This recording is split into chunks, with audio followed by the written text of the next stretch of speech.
Good morning, everybody. Good morning. Morning. Okay, I just want to highly commend the job that Eric Sherling and his team did last night with our debate coverage, both beforehand and afterwards. I think that our team was exceptional in its analysis after the debate, and I think we got it just right. So let us start with David Chalian and the aftermath. David? Good morning, Jeff. I don't know about you all, but I find it hard to be anything other than sad this morning after what we saw last night on that debate stage. And God help the voter who actually was tuning in to try and seek out information or learn something new about the candidates or help them sort through the choice before them in November. What we saw was from Donald Trump is what we have seen for 4 years, which is a deliberate attempt to really demolish small d Democratic institutions. And last night he did that with the Democratic institution of a presidential debate. I think there are two, and our coverage reflects this obviously, two major threads coming out of the debate that deserve our continued time today. One, obviously, Trump's refusal to denounce white supremacists. And I mean, that Hogan Gidley interview now with John Berman, that was, just insane. Look no further than how the Proud Boys interpreted his stand back, stand by remarks.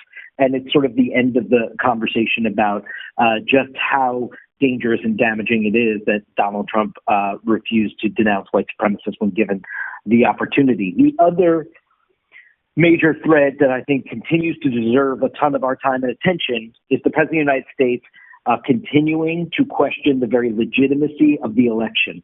The notion that he put forward in the debate last night of poll watchers as sort of a mode of voter intimidation. And we've all talked about on this call that concept of the red mirage, right? Because so many people are voting by mail, and it will take some states to count beyond Election Day to be able to get a full and complete count. Donald Trump says no. He said last night in that debate basically that the red mirage on November 3rd is what is to be believed.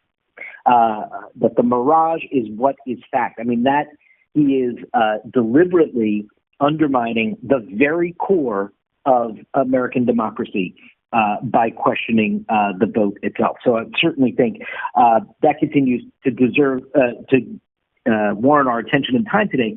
I don't think we should lose entirely the coronavirus stuff. I do think it was when we are looking at sort of the way in which these folks approach the debate, these candidates, it's a good example where Biden did that straight to camera thing and was trying to get above the noise for a moment, and Donald Trump taking absolutely no responsibility for any mismanagement of the response. So I think it was actual rare debate moment on the stage last night between them.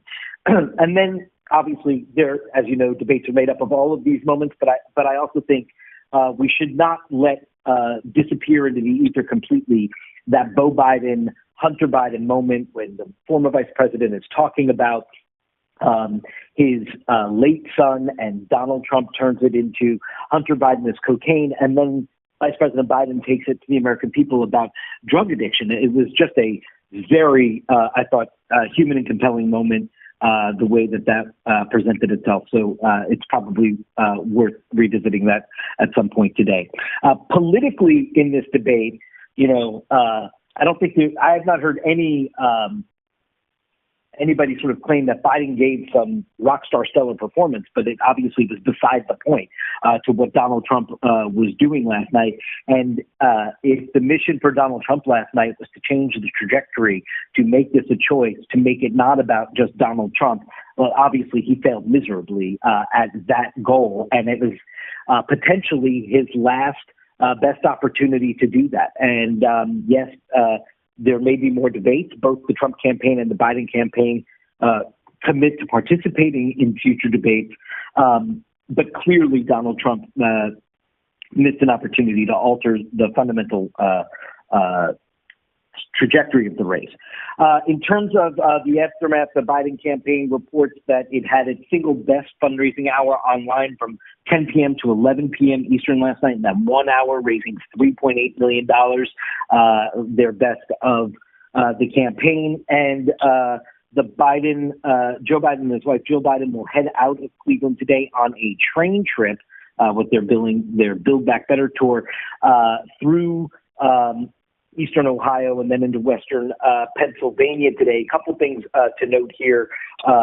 One, his 11:45 a.m. Eastern event in Alliance, Ohio today is where we expect he may take questions. So we will, I no doubt he'll get continued questions about the participation in future debates piece, but also about all that occurred last night.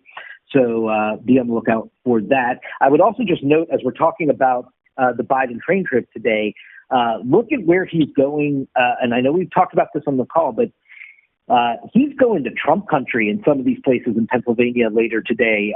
He's going to counties that Donald Trump won by some 30 points or so in 2016. Again, making a direct appeal, as we've seen him do in Michigan and Minnesota and elsewhere across the in Scranton, across the Midwest, to Trump voters, right into Trump's base, white working class voters, and trying to make an appeal there.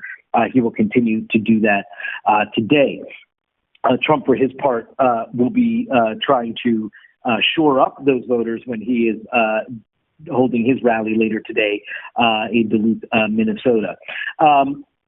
The other thing that I just want to note as a separate sort of sidebar story to all of this, I mean, I do think there is, whether you call it a media story or a story about the Commission on Presidential Debates,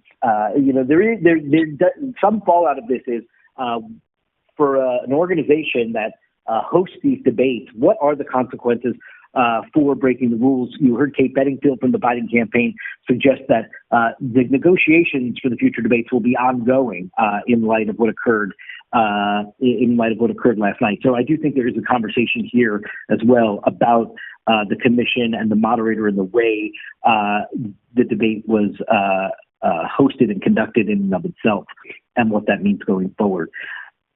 We've got Jessica Dean up this morning, kicking off that train tour. Arlette Saenz joins up with the Biden campaign to cover that Alliance stop where he may take questions, and then the train tour meets up with MJ Lee in Western Pennsylvania later in the day.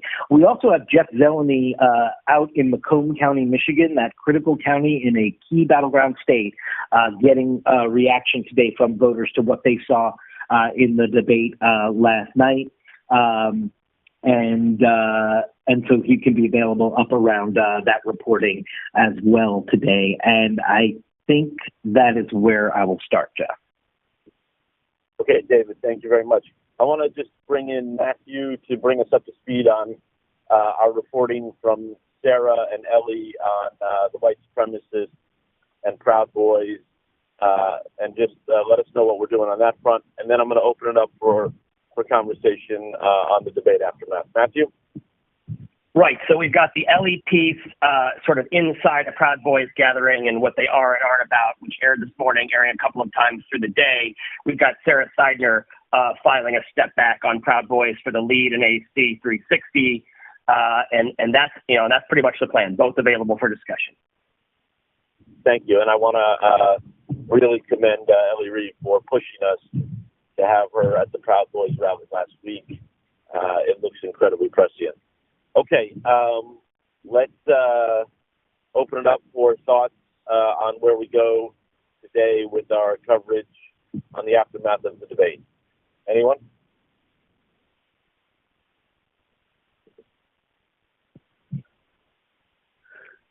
Jeff, one thing that I think we'll do tomorrow, and I think it's just a discussion that should be had, is should we have segments about whether or not any more debates should be held? I mean, I know only like Frank Bruni has said it, but he's not going to follow the rules, no matter what they are. I mean, we all know that. The commission knows that. We know that. The public knows that. I think there is a discussion to be had about whether or not they should even be held. So my take on this is yes, I do think it's worth a conversation. I don't think it should overwhelm our coverage. I don't think it needs to be in every show.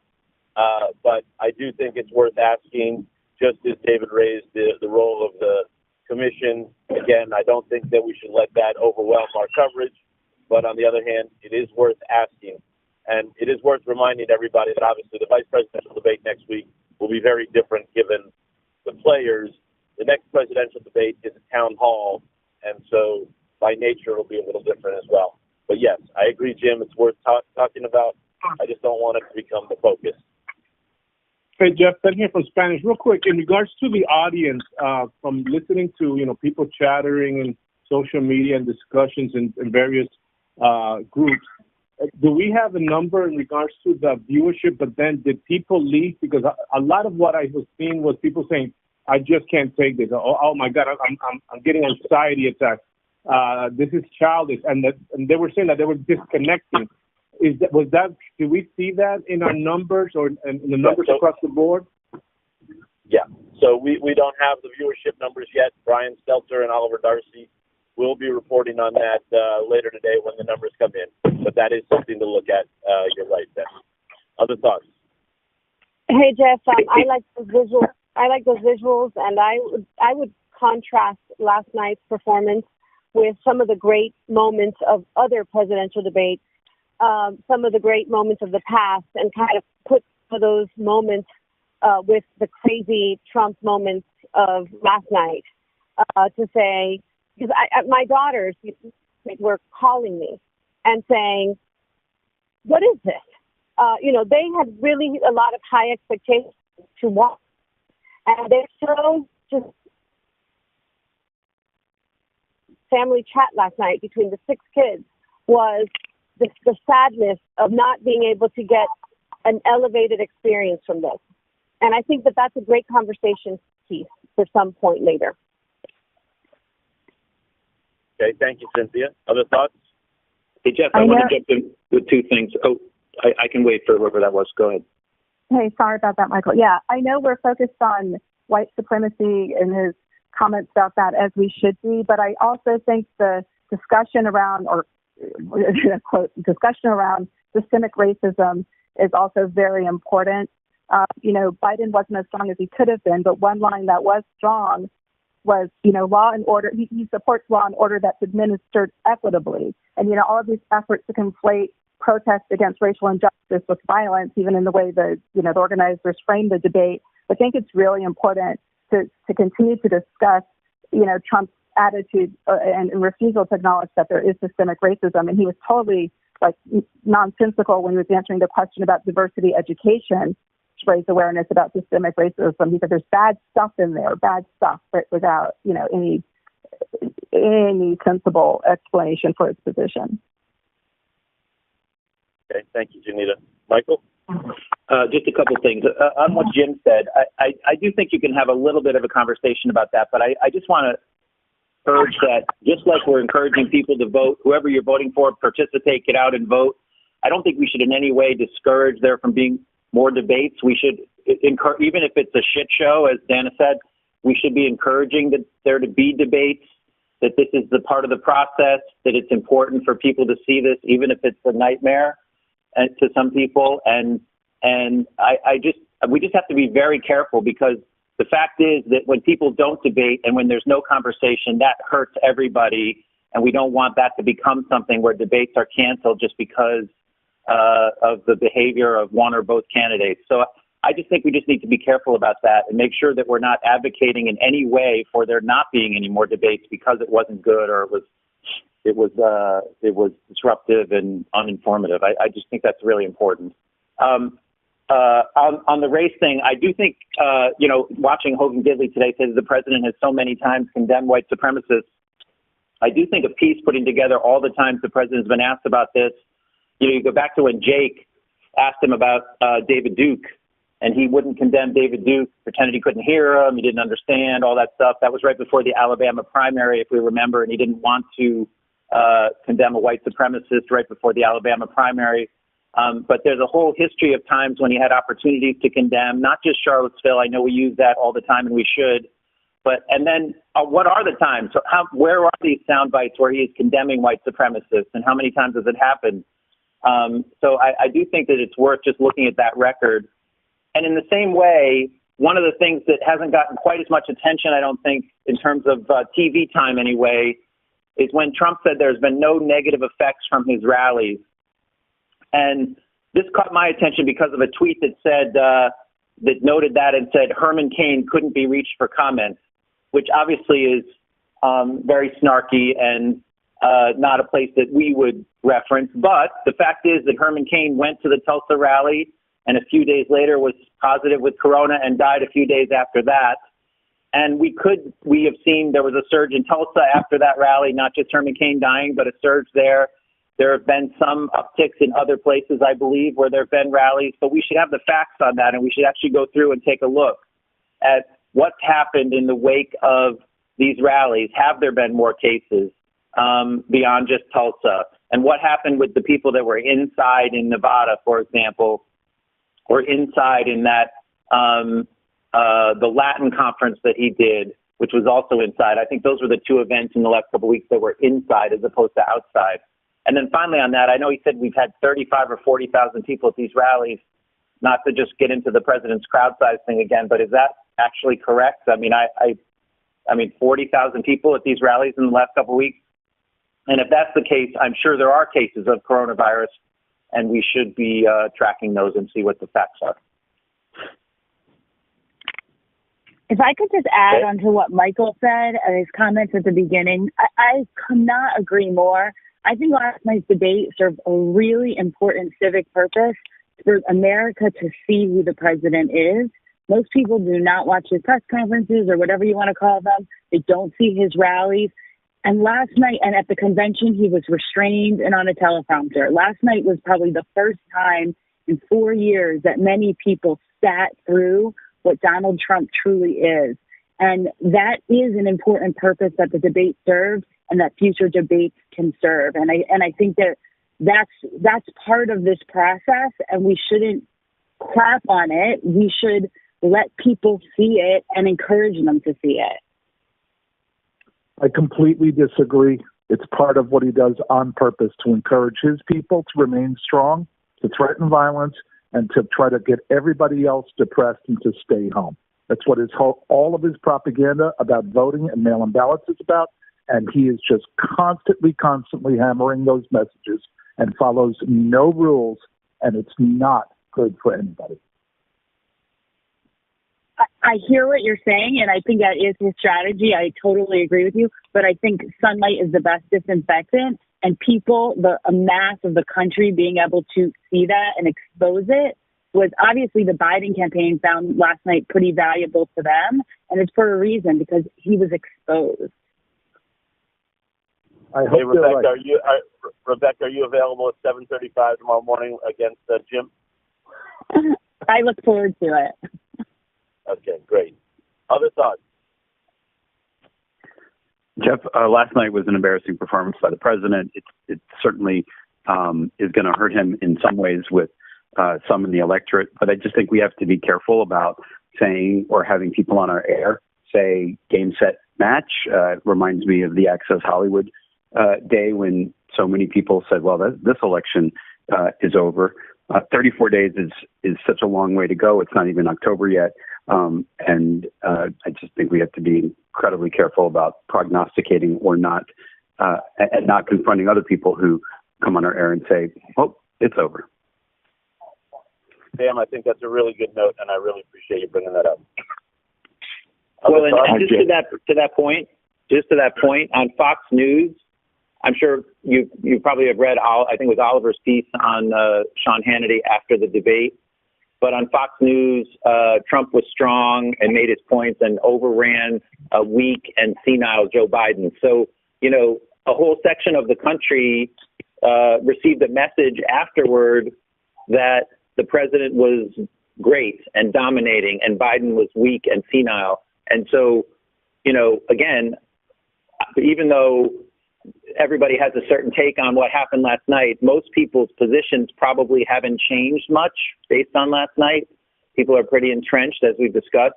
But it's completely different message was sent to a huge audience of people across the country, and it will continue on talk radio today and on Breitbart and other places. And so we just need to be conscious of that fact that a huge section of the country and a huge piece of the electorate has a totally different take on what happened. Yeah, Jeff, I have a couple. Go ahead, Rick.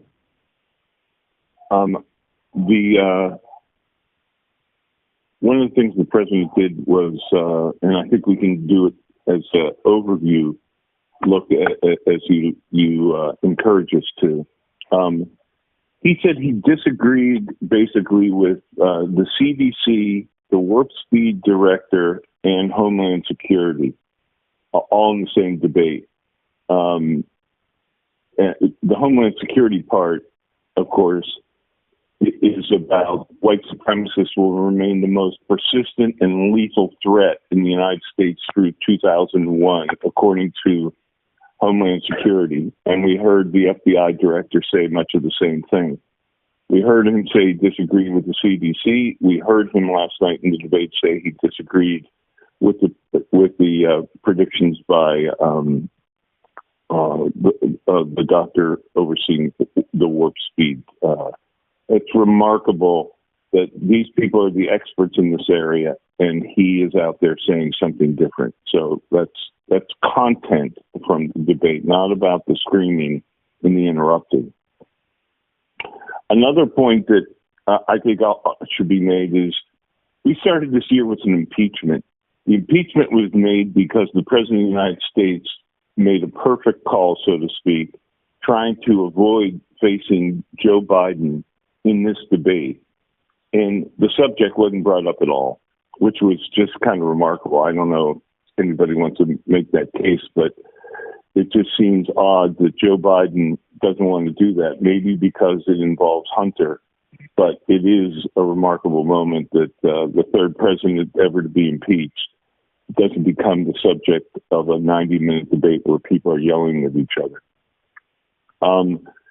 The third thing is, I think it would be interesting to find out when the president says it's insane and people are trying to teach our kids to hate America, to take a deeper dive on what they eliminated. And maybe we did that last week when this happened, but I'm not sure if we did, because it is just something that I think a lot of people don't know anything about that story. And what he eliminated, and he was so vociferous in his criticism of it. It would be interesting to find out what's the story behind the story on that. The fourth thing is he started off his administration saying he had the greatest generals, and Kelly, McMaster's, and Mattis all left because basically what we saw last night is what they saw behind closed doors. So for the first time, maybe ever, we saw the unvarnished Donald Trump that these people saw behind closed doors. And for, we might say, oh, we've seen some of that in the press conferences and in the rallies, but everybody doesn't watch that. But everybody was watching this. So I think that's another theme that we could get at, that this was the guy that people say they've seen behind closed doors and they've come out and written books about. We saw it last night in spades.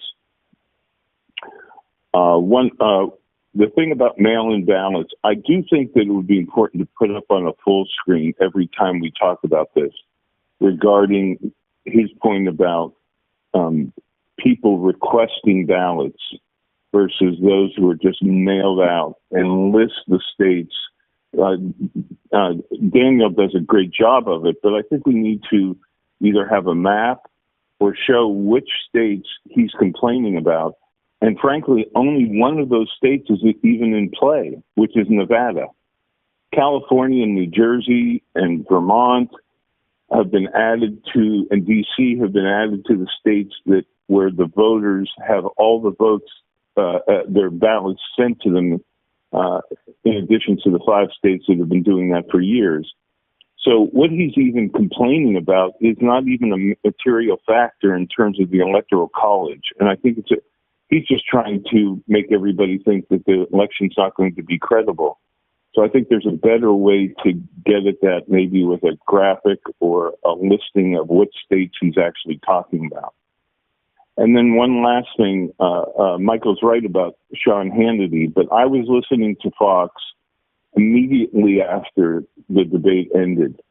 And you would be surprised that Britt Hume and Dana Perino and one other of the commentators all said Joe Biden acquitted himself. He did way better than people expected. And the president was over the top, and they were critical of him. So the mass audience that was watching Fox that stayed for their immediate reaction, it wasn't exactly, it was almost the opposite of what Sean Hannity was saying. So I just wanted you to know that. I don't know if that's worth reporting, but it's significant. That's it.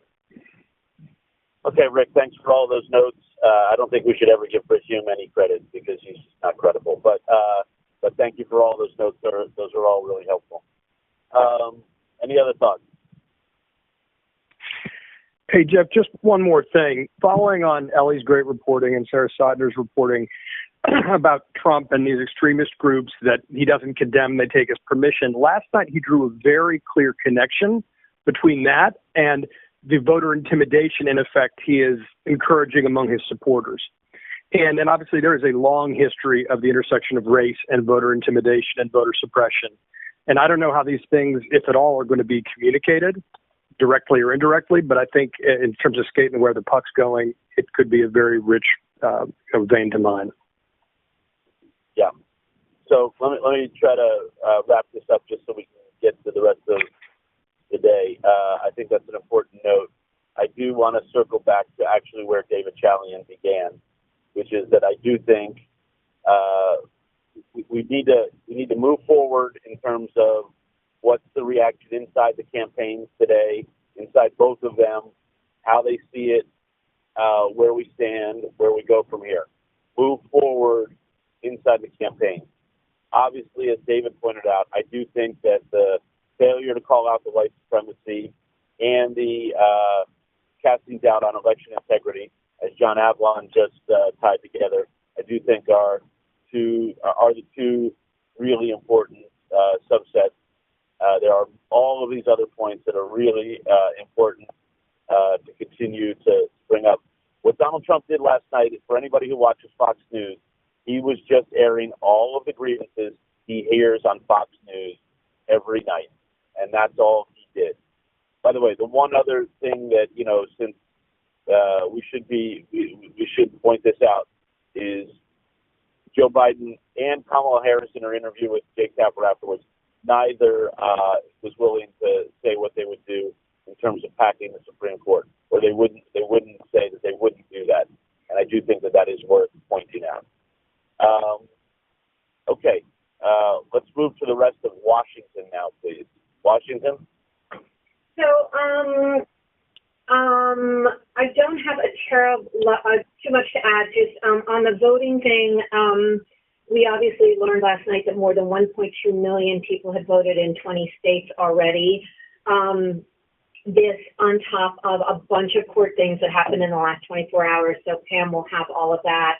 And in the debate, the president making clear that he's counting on the Supreme Court for help with the ballots, not even in a close election, just in the election in general. And to note that Barrett, on her questionnaire, has not committed to recusing herself from election-related questions. So there is a bunch on voting. Trump, for his part, departs at 2:30 for a rally in Duluth. And that's where we'll see him today.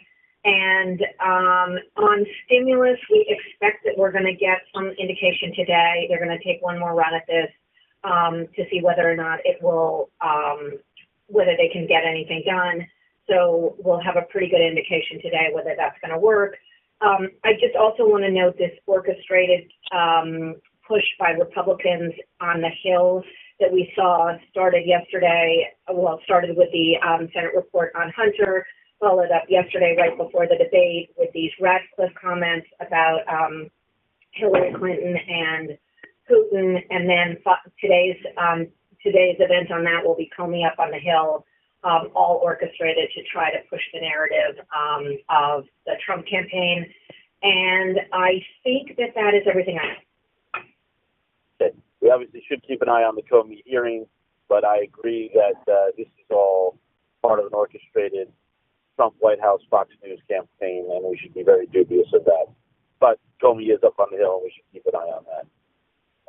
Is there anything, by the way, the other thing I would point out is, given Trump's performance, the one thing that if he wanted to not have anybody talking about it, his debts and his taxes, because we're all consumed by everything else. Is there anything else anybody wants to bring up about politics or Washington?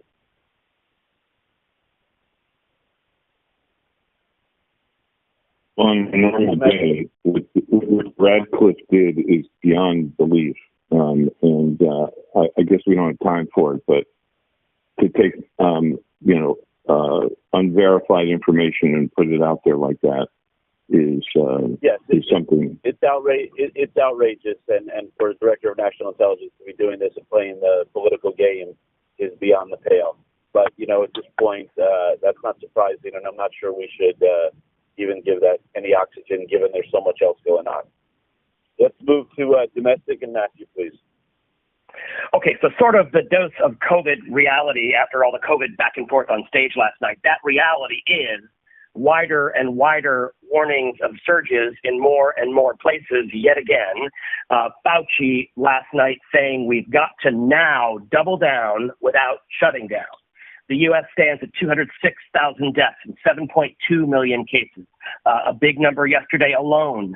Yesterday, just over 42,000 cases and almost 1,000 deaths. We are hearing more urgency and alarm in New York and in the Northeast than we've been used to lately. The New York City positivity rate is over 3% for the first time in months. And for the first time in a long while, the CNN map shows 6 northeastern states in the red, New York, New Jersey, Pennsylvania, Massachusetts, Delaware, and Vermont. As New York City resumes indoor dining today in some capacity, the city also stepping up threat of closing businesses and schools in some cluster neighborhoods. And the alarm bells every day still ringing on political influence on science. The 7 former FDA directors who served both parties in this Washington Post op-ed condemning the White House pressure and questioning the FDA's ability to make independent vaccine decisions. And in terms of politics and science, certainly Trump's mask messaging last night did not help, claiming he supports them, then mocking Biden for wearing them, then misleadingly claiming that Fauci says masks are bad. Fauci told CNN he has no comment, but that the record is clear over the past many months, which in fact it is. In terms of the key numbers that we're watching, more than half of the states, 26, up week to week in new cases. Fauci alarmed that at least 10 states are showing a rise in positivity rates, which he says is generally a predictor that you're going to start seeing surges. Besides those northeastern states I mentioned above, it's really this sustained increase trend in the Midwest that I've been talking about, prolonged and troubling. If you look at the map, every state from Ohio west through the upper Midwest to Washington state, all in the red. Warnings abound in Wisconsin. The Hospital Association reporting spikes in hospitalizations around the state. The governor, Evers, after a record day, saying it's not slowing down, it's picking up speed, and wearing a mask is the least you can do. A chief medical officer at a hospital there taking to Facebook, saying we're in deep trouble. The sharpest increases at the moment on that map, New Mexico and North Carolina, and New York State, which we mentioned before, ticking up a little, up 16% week to week in new cases. But again, the focus is really honed on this fast worsening cluster or two in parts of New York City and nearby counties. And New York City may announce the return of some restrictions as soon as today. We have Alexandra Field there. Kentucky's governor says his state is at the start of a new escalation.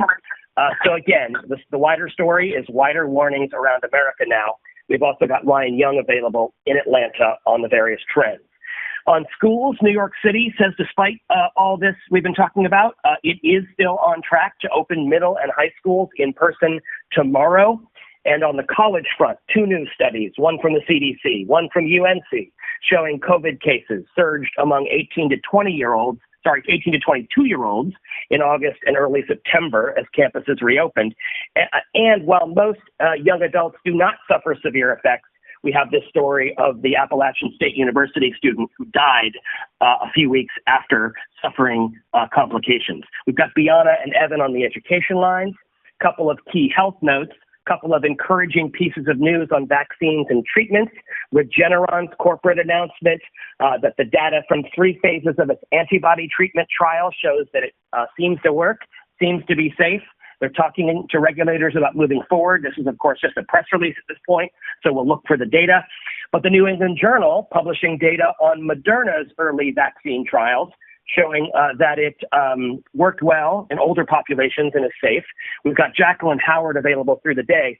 And then Sanjay has this really interesting piece for 360 tonight. Inside the process of this secretive data safety monitoring board you've heard so much about, this is the key group that scientists are leaning on to safeguard the vaccine review process. He actually talks to a member of one of these boards about the pressure and about what's involved. Sports and COVID, some warning signs for the NFL, the Titans and Vikings suspending practices after some Titans and staffers test positive. Goodell sending a league-wide memo CNN Sports obtained telling everyone to remain diligent. The Erica Hill rap piece today, 3, 5, 7, 9, and 11. And then finally, just to address Michael's point about the rallies, we have been looking carefully at the aftermath of these rallies. We'll continue to. The answer is really elusive because many of these are in already rising areas, so it's hard to parse out the rising cases in general from the ones post-rally. The contact tracers will absolutely not talk about specific events. I will say in the case of the Clark County, Nevada Trump recent rally, the news case numbers in that county have been flat to down since, but bottom line, it's very hard to know and something we're still tracking. So I can stop there or do other domestic. Now, let's stop there for a moment because I just want to say that, there's a ton going on and you're going to hear more domestic from Matthew in a moment, but we cannot move away from our commitment to the COVID coverage. There's a ton going on this front. Things are actually getting worse, and I want to make sure that we are very focused on our COVID coverage. Anybody have any thoughts on COVID?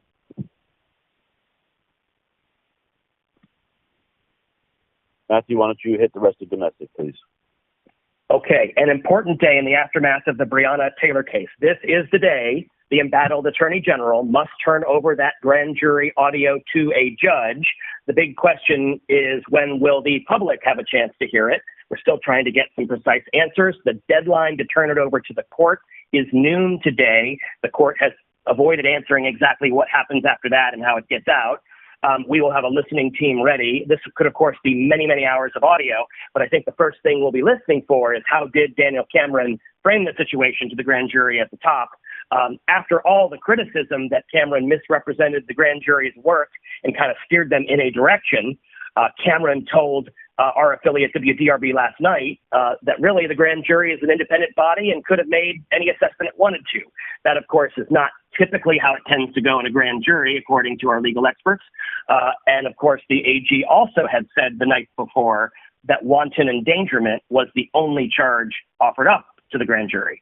So a lot of questions, a lot of suspicion there that may soon be answered. Shimon Prokupez live in Louisville for TV on this.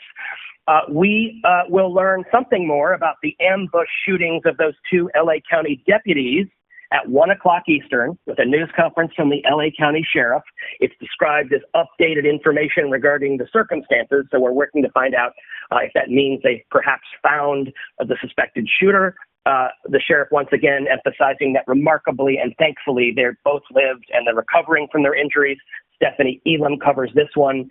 And we've got Josh Campbell on the fires in Northern California. Several fires still burning out of control in wine country and in other parts. Scores of homes in Napa, Sonoma destroyed, thousands of structures threatened, 70,000 people displaced there. And I think that's it. Okay, so obviously between all of that COVID, Breonna Taylor, what happened in the Los Angeles shooting, the fires, there's a lot going on even on the domestic side. Anybody with any thoughts on any of the domestic stories? International.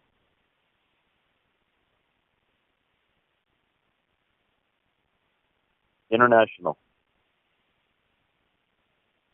Business. Hey, Jeff. Sorry, I thought I was unmuted. Good morning, everyone. So just a programming note. We're in simulcast all day up until Amanpour and then Quest, and then we get back into simulcast until our overnight schedule. So just to lay that out. So obviously, everything that we've said about the debate, we're going to be all over that. Our contributions really focus on the world reaction. Just the question of whether the presidential debate gives more ammunition to America's enemies.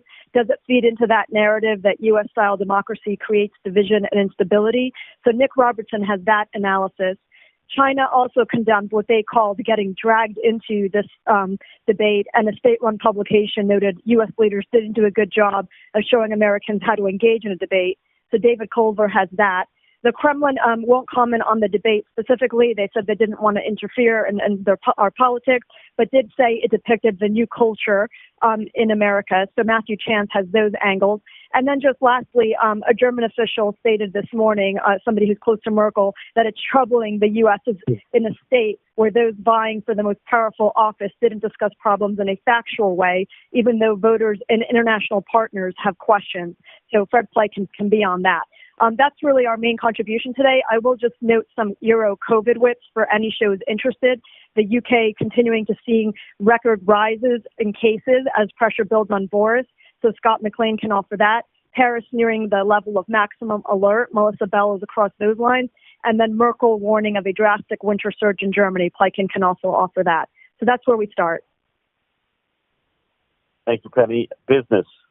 Jeff, good morning. The chaotic debate sent the stock market tumbling overnight, but opened up in the green after better than expected private payroll numbers. Worth noting, last night's debate taking place a few days before Friday's September jobs report, where economists expect to show that the U.S. is entering a weaker phase. Allison Kosik is up on that. And of course, last night we continued to fact check all economic claims.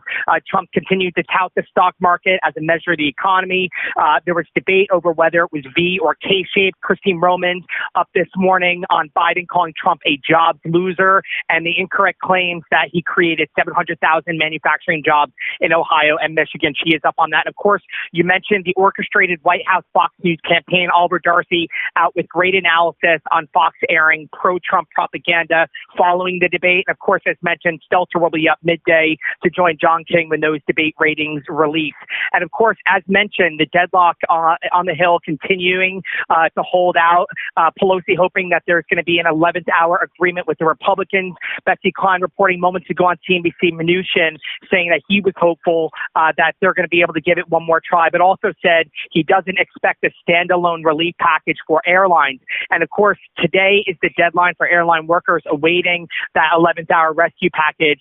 50,000 employees facing furloughs. United now telling CNN, even if a last minute deal looks imminent, it will put those furloughs on hold. And of course, there was an industry report out this morning saying that upwards of 46 million jobs in the aviation sector could be lost. Pete Montine is up and available on that. And lastly, just wanted to mention on layoffs, Walt Disney saying it is laying off an astonishing 28,000 employees as the COVID-19 pandemic continues. Obviously, theme parks and park closures and limited capacities elsewhere clearly affecting the company. So we are following that closely. Christina Alessi is up on that, and that is where we begin. Thank you, Richard. Okay, so before we move on to digital and Dayside, is there anything that anybody wants to bring up about anything they've heard or anything else?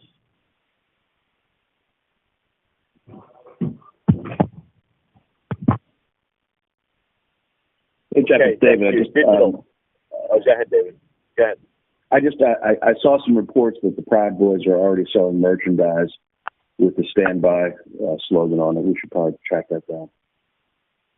Yeah, both Ellie and Sarah are on that piece of it. Anyone else? Hey, Jeff, again, Ben here. I just want to bring to mind the decision by Disney to lay off 28,000 people. This impacts a lot of Latinos, especially in I-4 corridor and in New York, in California. The reason being that because of the international tourism, they're always looking for people that can speak multiple languages. So a lot of the employees tend to be Puerto Rican, Latinos, And obviously 28,000 right now prior to elections has an impact on that. Sure. Yep. Thank you, Ben. Anyone else? Jeff, just one thing.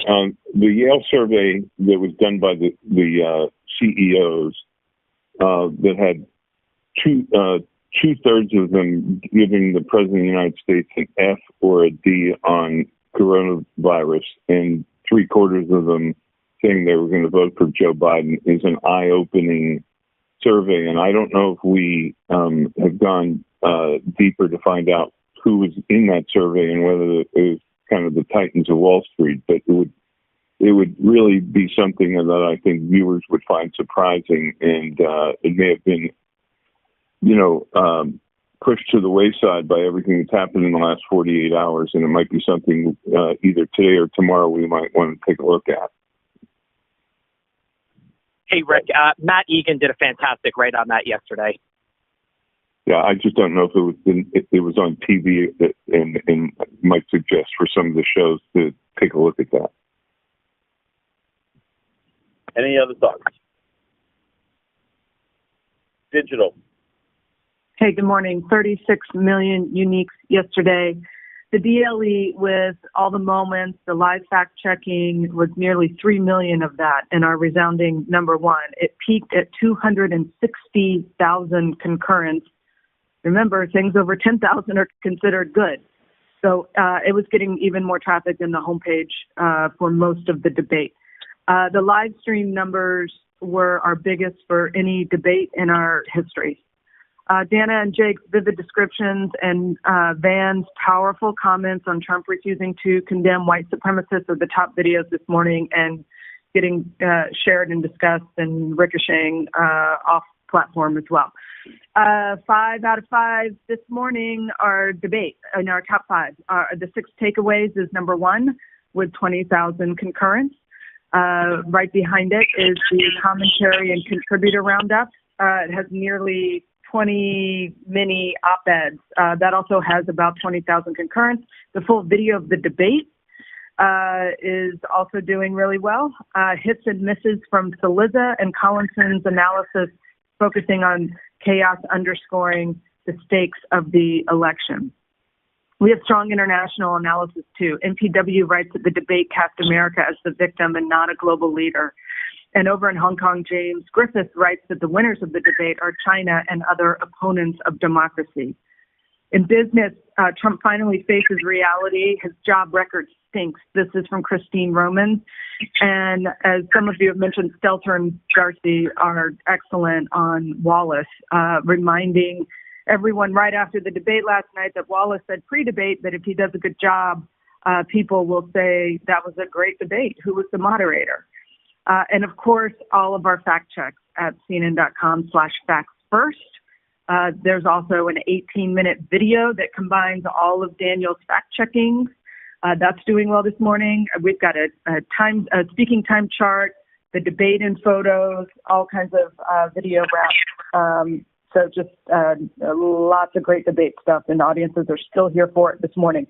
The only story that gets near the top 5, and it was actually in it for a little while last night that was non-debate, was Schumer and the rare move he made taking control of the floor to force the healthcare vote. Everything Matthew said on Breonna Taylor is definitely a priority for us. The grand juror suggesting the case was misrepresented, waiting for that audio, all of it. We've got a handful of big stories on that. On COVID, just the main bar, once again, all the places that are reopening as the numbers are going in the wrong way with more velocity. And it's just, it's maddening. And we have a main bar that wraps all of that up. NPW has another nice analysis for us today on why we have to stop thinking things will go back to normal. And then lastly, just a handful of really good, just head-turning business headlines. Here are the things we still don't know about Trump's finances. The unemployment rate has never been this high going into an election. The collapse of global air travel puts 46 million jobs at risk. And then, as Richard said, that Disney number, laying off 28,000 employees, is huge. That's it. Thank you very much. John. Good morning, Jeff. So the campaign's pushed forward today. We're waiting for Biden to show up any minute. at the train station in Cleveland, where he'll begin that Ohio, Pennsylvania tour that takes him into Trump country.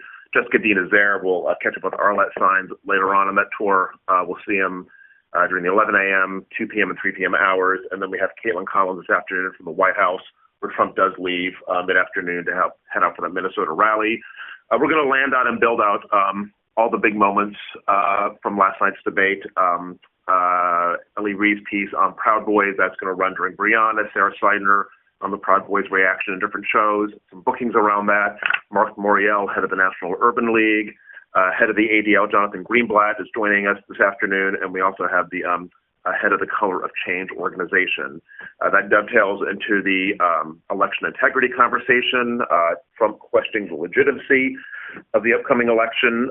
For Nita Tolson on that, Kevin Mack, who's with the Voter Project and keeping an eye on Philadelphia polls.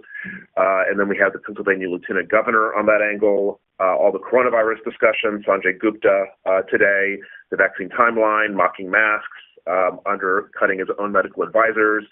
Brianna has Julie Rovner with Kaiser Health News, once again just fact-checking the healthcare plan statements made during the debate. And then to sweep up all the other pieces, Hunter Biden, Law and Order, racial sensitivity training, stacking the courts, all rich for conversation, Dana Bash, David Gergen, Douglas Brinkley, Laura Barron Lopez, John Kasich, and we do have Biden campaign surrogate Cedric Richmond joining John King. The Ana Cabrera voter reaction piece is about to get another airing, and we will get Brian Stelter up this afternoon once those ratings drop, and we'll be curious to see if we do see voters turning off as the debate wore on. Other COVID threads, Alexandra Fields in New York on the rising positivity rate, Erica Hill's rap piece at 3 o'clock, Jonathan Reiner, Leanna Wynn, and Seema Yasmin. We'll really focus in on just the spiking rates across the country. John King does have Wisconsin's chief medical officer, who just yesterday said that the state is in crisis because the numbers are going up so steeply, and airlines in crisis. Jim Sciutto just interviewed the American Airlines CEO on all the headwinds they're facing. The three other stories that we are watching, obviously the Breonna Taylor grand jury recordings. We'll start kicking out the news from that when they drop post noon. Shimon on that, along with Reva Martin. We'll see what comes of the ambush deputies and the update there from from Los Angeles. Stephanie Elam up around that this afternoon, and Jessica Schneider ready to come up around any news that Comey makes when he testifies next hour. Thank you very much, John. Washington.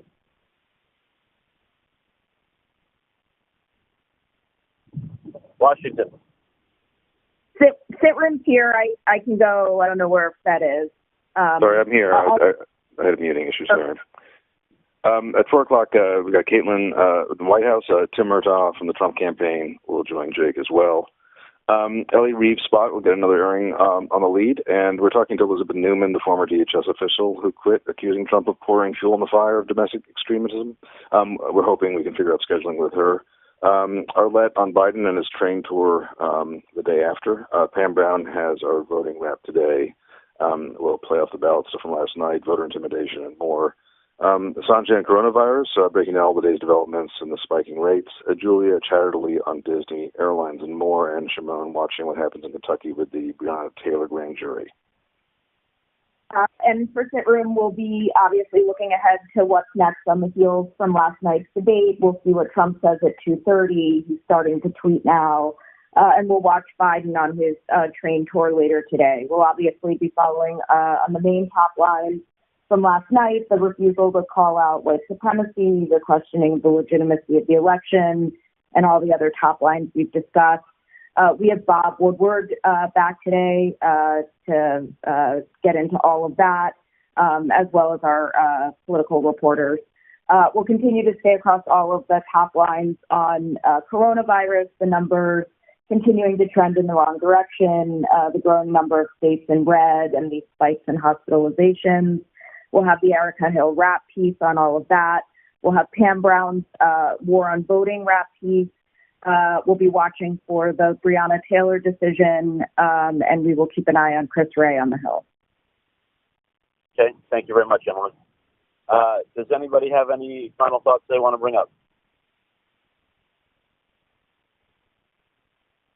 Okay, obviously there's a ton going on. There's a ton to follow from last night, and there's just a lot of other news going on. So it'll be a very full day. Let's stay newsy and urgent. And before we go, I want to just make sure everybody is aware. I want to extend a very warm welcome to Calvin Sims, who is on this call for the first time and officially joins CNN today. He'll be working, as we've told everybody, with very closely with Rick Davis over these next few months as our new Executive Vice President of Standards and Practices. He's going to take the next couple weeks to meet as many of you as possible and work closely with Rick and Vero and the entire S&P team as we move forward. So please reach out to Calvin, who's in the system as of today. Give him the warm CNN welcome. And thank you, everybody. Have a great day, and we'll talk to you later. Bye-bye.